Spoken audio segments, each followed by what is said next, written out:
Today's video is brought to you by our friends at Shipmate app and cruiseline.com. Shipmate app just rolled out a new feature where you can write a comprehensive review about all aspects of your cruise directly in the app. Just launch the app, click My Cruises, select your sailing, and start your review. Hey cruisers! While the memories of our Royal Caribbean Harmony of the Seas cruise are still fresh in our minds, we wanted to give you a little debrief on how our packing game worked out on this cruise. But if you haven't already, go back and watch our Pack With Me video for this particular cruise to get an idea of what we packed so that this hits and misses video will make more sense. It's linked down below. Okay, so let's start with the things that we packed that fell a little flat for us. This is the stuff we didn't really use or we felt was a waste of space in our carry-on bags. For me, the first thing was dressy shoes.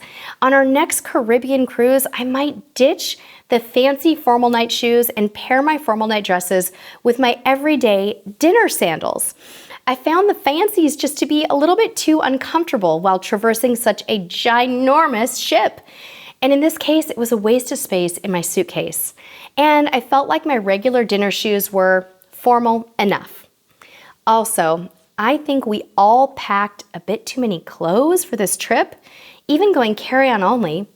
My husband and son each pulled out about 5 t-shirts totally unworn from our suitcases at the end of the cruise when we got home. So next time, I think we'll pack about 25% less in the t-shirt and shorts category. And we also found we didn't really need our water shoes in the ports that we visited. We all used them once and they were great, but the reality is we could have easily gone without them based on the activities that we had planned for this cruise. So if you're visiting rocky or coral-lined beach areas, take your water shoes. But if not, consider ditching them to save precious space in your suitcase. Another item I never used on this cruise was my trusty travel alarm clock. Royal Caribbean's TV screens and our mobile devices showed the time, so we just never pulled out the tried and true little alarm clock out of our suitcase. It's kind of sad, I know. Another thing I overpacked on this trip was jewelry. Caribbean cruises are super casual, and I wore less than half of my bracelets, necklaces, and earrings on this cruise. I'll just keep that in mind next time and pack a few of my favorite pieces, but not a whole bunch. All right, now on to the wins. This is the stuff we use daily and we'll keep on our must-pack list. The first little gem is a brand new brand of sunscreen that we stumbled upon inadvertently from No Ad, which I'll link to down in the description. Going carry-on only, we didn't pack sunscreen on the plane, and we bought it out of necessity at our hotel gift shop. We love the tropical scent and the way it works for everyone's skin in our family, even those of us who are a bit on the sensitive side. It's really good stuff, you guys. Speaking of sun and fun, we all packed and wore several swimsuits on this cruise. I think 3 swimsuits is the magic number for us on a warm weather cruise like this, and it made it so that dry swimsuits were always at the ready for our next big beach adventure. Now, Mr. Cruise Tips TV is a big fan of hybrid shorts, and his 3 pair of those turned out to be super functional for him on this cruise. They're good for swimming and terrific for bumming around the ship.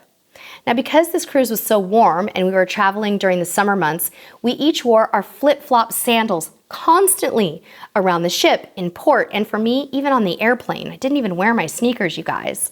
1 pair was enough for each of us, but I'm glad we chose worn-in, comfortable sandals for daily wear. Now, hats and sunglasses also got daily use on this cruise. The sun was crazy fierce most of the time, so we were glad we were prepared. I found myself reaching for just 1 particular pair of sunglasses most of the time, so I may leave my second pair at home next time. Now, the next item was something we discovered we needed on this cruise, and that is a shoulder bag. I had packed a beach day backpack, but our travel agent surprised us with this cute beach bag on our first day. It turns out I used it in every single port to carry bulky beach towels, and then my husband carried the smaller items in his backpack. The pockets in the backpack came in handy for things like water bottles, camera gear, spare batteries, chapstick, sunscreen, stuff like that. And my wet swimsuit bag here, this little Wander Wet bag, Also got a lot of use on this cruise. It's a favorite of mine, so I'll link it below. It's from Wander Wet Bags. Now, the last items that we found we needed more than ever on this cruise were moisturizer and chapstick.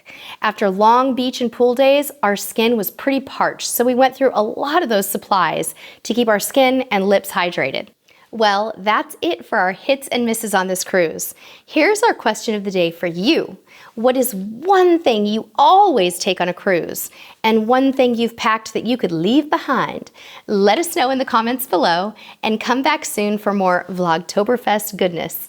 Until tomorrow, we'll see you on the high seas.